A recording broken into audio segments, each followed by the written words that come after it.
The 45-day Mahakumbh Mela 2025 began today, marking the occasion of Paush Purnima, and is expected to draw 1.5 crore 15 million devotees to the Sangam, where the Ganga, Yamuna and mythical Saraswati meet. The event kicked off with the Shahi Snan on Paush Purnima, coinciding with a rare celestial alignment occurring once every 144 years.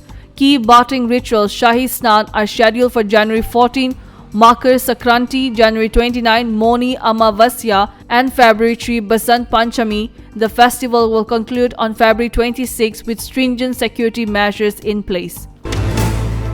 The Ministry of External Affairs India summoned Bangladesh Deputy High Commissioner Nurul Islam today amid border tension with the neighboring country. This comes a day after Bangladesh summoned Indian High Commissioner Pranay Verma over the issue.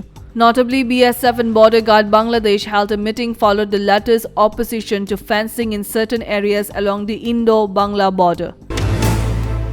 Between January 6 and January 9, security forces in Manipur conducted joint operations recovering 19 weapons, ammunition and warlike stores from Thorbul, Kangpokpi, Churachandpur and Kakching district.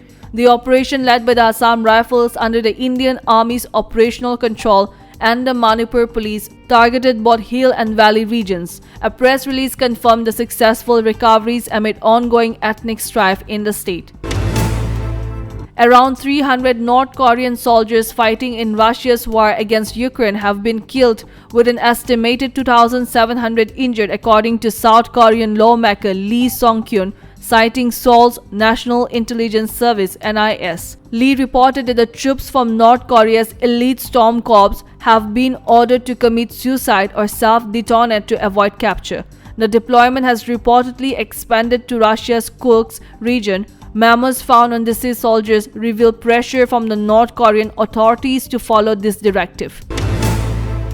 Defending champions Manchester United defeated Arsenal 5-3 in penalties in their match in the third round of FA Cup at the Emirates Stadium in London, UK. Manchester United played with 10 players for almost an hour after Diogo Dalot received second yellow card and knocked Arsenal out of the tournament. Both teams were 1-1 before going for penalties.